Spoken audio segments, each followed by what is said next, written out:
अस्सलाम वालेकुम स्टूडेंट्स, आज हम डिस्कस करेंगे बायोलॉजिकल मेथड का सेकंड स्टेप जो है हाइपोथेसिस। बायोलॉजिकल मेथड क्या है? ऐसा मेथड जो किसी भी लिविंग ऑर्गेनिज्म की प्रॉब्लम को सॉल्व करने के लिए हम जो भी स्टेप फॉलो करते हैं और उस मसले को सॉल्व करते हैं, हल करते हैं, उसी को कहा जा रहा है बायोलॉजिकल मेथड, जिसके 5 स्टेप हैं। सबसे पहले स्टेप में ऑब्जर्वेशन, दूसरे स्टेप में hypothesis, number 3 experimentation, number 4 theory और नंबर 5 लॉ। तो इन 5 स्टेप में पहला स्टेप ऑब्जर्वेशन हो, वो हम कल डिस्कस कर चुके हैं। तो क्या होती है ऑब्जर्वेशन? किसी भी बायोलॉजिकल प्रॉब्लम को या जो भी इंडिविजुअल है, जो भी स्ट्रक्चर है, उसको जब कोई साइंटिस्ट, कोई बायोलॉजिस्ट या फिजिशियन या डॉक्टर जब उसको ऑब्जर्व करता है अपने 5 सेंसेस को यूज़ करते हुए, उसे कहा जाता है ऑब्जर्वेशन। अब ऑब्जर्वेशन दो तरह की, या क्वालिटेटिव या क्वांटिटेटिव। अगर हम जस्ट अपने किसी भी प्रॉब्लम को मैयर नहीं कर सकते हैं, जस्ट हम अपने अंदाजे से उसको बयान करते हैं, तो वो क्वालिटेटिव है। जैसे कि बॉडी में अगर टेम्परेचर है तो जस्ट टच करके मालूम करना कि बॉडी का टेम्परेचर कितना ज़्यादा है, जो कि जस्ट एक अंदाज़ा हो सकता है। लेकिन अगर हम थर्मामीटर को यूज़ करते हुए प्रॉपर उसकी मेजरमेंट करते हैं, जिसे हम बाद में डेटा में भी इनपुट कर सकते हैं, तो वो कहलाती है क्वांटिटेटिव ऑब्जर्वेशन। तो मोस्ट ऑथेंटिक जो ऑब्जर्वेशन होती है बेटा, वो होती है क्वांटिटेटिव। आज हम अपने सेकंड स्टेप की तरफ आएंगे, जो कि है हाइपोथेसिस। अब होता क्या है कि जो ऑब्जर्वर है, जो साइंटिस्ट है या जो डॉक्टर है, उसने ऑब्जर्वेशन भी कर ली है। उसका जो पास्ट नॉलेज है, जो कि ऑब्वियसली अगर आपको पता है कि मुझ में ये प्रॉब्लम आ रही है, कुछ सिम्टम अराइज हो रहे हैं, तो हम किसी डॉक्टर के पास जाएंगे, किसी दूसरे प्रोफेशन में नहीं जाएंगे। तो उस डॉक्टर का उस फील्ड पर पहले ही काफ़ी सारा नॉलेज भी है और उसका बैकग्राउंड एक्सपीरियंस भी है। तो जो फिजिशियन है या डॉक्टर है या जो ऑब्जर्वर है, जो कि बायोलॉजिकल मेथड को फॉलो करने वाला है, वो क्या करेगा कि उसने कुछ ऑब्जर्वेशन भी किए हैं, उसका कुछ पास्ट नॉलेज भी है और उसका थोड़ा बहुत जो एक्सपीरियंस भी है, वो सबको मिलाकर एक स्टेटमेंट दे देगा। और वो स्टेटमेंट नॉन टेस्टेड है, यानी कि अभी तक उसका टेस्ट नहीं हुआ है। उसने जो ऑब्ज़र्व किया, जो उसने कभी पहले उसके बारे में पढ़ा था, या कभी अगर उसने उस चीज़ को एक्सपेरिमेंट किया था, एक्सपीरियंस किया था, तो अब वो जो स्टेटमेंट दे रहा है, जो कि आगे जाके गलत भी साबित हो सकती है और सही भी साबित हो सकती है, उसी टेंटेटिव एक्सप्लेनेशन को कहा जा रहा है हाइपोथेसिस। तो क्या है हाइपोथेसिस की definition? Tentative explanation of observation. Observation की एक आप कह सकते हैं कि ऐसी स्टेटमेंट दे देना जो कि अभी नॉन टेस्टेड है, उसको टेस्ट नहीं किया गया है, और ना ही उसके बारे में ये कंफर्म है कि वो आगे जाके सही साबित होने वाली है या गलत साबित होने वाली है। जैसे कि सपोज करें, अगर कोई बच्ची है 450 प्लस में उसके मार्क्स आते हैं, तो टीचर उसको एक आप कह सकते हैं कि ऑब्जर्वेशन, एक टेंटेटिव एक्सप्लेनेशन दे सकती है। ये दे देता है कि ये एक लायक बच्ची है। अब बाद में एक्सपीरियंस के साथ, एक्सपेरिमेंट के साथ, जब क्लास टेस्ट होंगे, मंथली टेस्ट होंगे, तो हमें रियलाइज़ होगा कि वो बच्ची अच्छा पढ़ने वाली है, लायक स्टूडेंट है या लायक नहीं है। तो आगे जाके डिपेंड करता है कि वो जो हाइपोथेसिस है, वो जो टेंटेटिव एक्सप्लेनेशन है, वो सही साबित हो रही है उस ऑब्जर्वर की या गलत साबित हो रही है। नेक्स्ट स्टेप में हम देखते हैं कि हाइपोथेसिस को फॉर्मेशन करने के कितने तरीके हैं। तो हाइपोथेसिस को फॉर्मुलेट करने के 2 तरीके हैं। Number 1 deductive reasoning, number 2 inductive reasoning. अब डिडक्टिव रीजनिंग क्या है बेटा, मैं ये बताती चलूँ। बेटा, बायोलॉजिकल मेथड एक लॉन्ग क्वेश्चन है, लेकिन ये कंप्लीट 5 के 5 स्टेप लॉन्ग क्वेश्चन में नहीं आएंगे।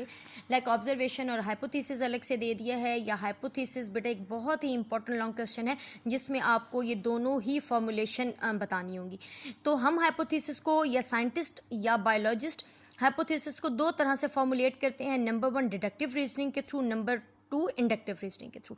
अब डिडक्टिव रीजनिंग क्या है? ऐसा प्रोसेस जिसके अंदर जो रीजनिंग है वो 1 या 2 स्टेटमेंट से होती है और वो फाइनली लॉजिकल कंक्लूजन की तरफ जाती है। इसको बेटा, ये इसकी डेफिनेशन है, इसको मज़ीद आसानी से अगर हम पढ़ते हैं तो ये वो रीजनिंग है, ये वो हाइपोथेसिस है जो कि मूव करती है जनरल टू स्पेसिफिक।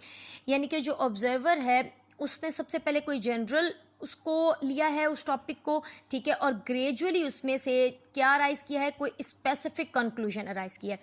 यानी कि सबसे पहले हम बात करेंगे कॉमन चीज़ की, फिर उस कॉमन में से कोई एक स्पेसिफिक टॉपिक अराइज करेंगे, और उसके बाद 3rd स्टेप में आके हम उसकी कंक्लूजन करेंगे।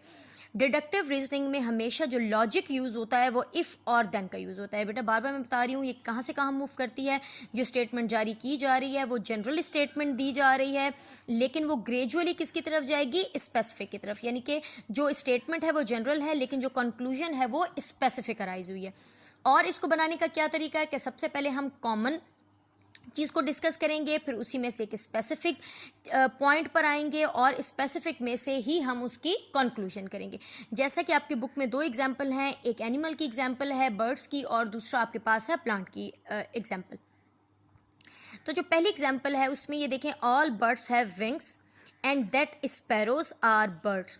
अब देखें कहाँ से कहाँ मूव करना था, जनरल से स्पेसिफिक की तरफ जाना था। हमने सबसे पहले क्या बात की, सारे बर्ड्स के पास विंग्स होते हैं। हमें पता है जितने भी बर्ड्स हैं सारे क्या हैं बेटा, जनरल की बात की जा रही है। सेकेंड स्टेप में क्या करते हैं, उन जनरल में से किसी एक को स्पेसिफाई करते हैं, and that sparrows are birds. और हमें ये पता है कि स्पैरोज भी बर्ड्स हैं।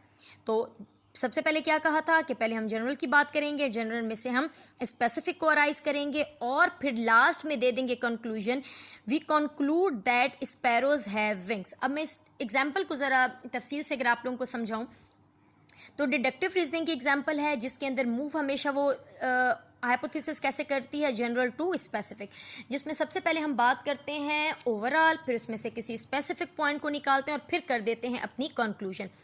जैसा कि जितने भी बर्ड्स हैं उन सबके पास विंग्स होते हैं, और फिर हमने कहा कि स्पैरोज भी बर्ड्स हैं। तो अगर स्पैरोज बर्ड्स हैं तो ये हमारी कंक्लूजन है कि स्पैरो के पास भी क्या होंगे, विंग्स होंगे।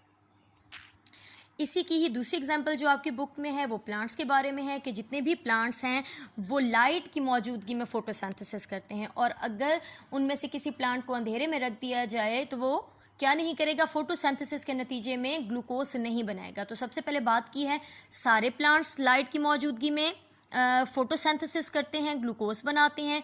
उनमें से किसी को, यानी कि अब हमने स्पेसिफिक कर दिया है कि कुछ को हमने रखा है अंधेरे में, डार्कनेस में, तो वो क्या करेगा, ये हमारी कंक्लूजन है कि अब वो फोटोसिंथेसिस नहीं करेगा। तो सिंपल हाइपोथेसिस क्या है कि ऑब्जर्वेशन की बेस पर, बैकग्राउंड नॉलेज की बेस पर, एक्सपीरियंस की बेस पर जो ऑब्जर्वर ने एक टेंटेटिव एक्सप्लेनेशन दे दी है, आप कह सकते हैं एक आर्जी सी एक्सप्लेनेशन दी है, जो कि आगे जाकर सही भी साबित हो सकती है और गलत भी साबित हो सकती है, यानी कि वो नॉन टेस्टेड है, उसी को कहा जाता है हाइपोथेसिस। हाइपोथेसिस दो तरह से बनाई जा सकती है, number 1 deductive reasoning, number 2 inductive reasoning.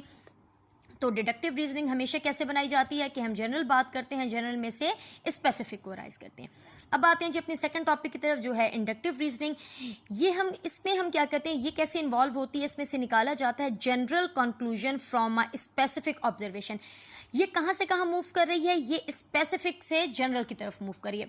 ये बेटा डिडक्टिव के बिल्कुल हम ऑपोजिट कर लेते हैं, वहाँ जनरल बात की जा रही थी और जनरल से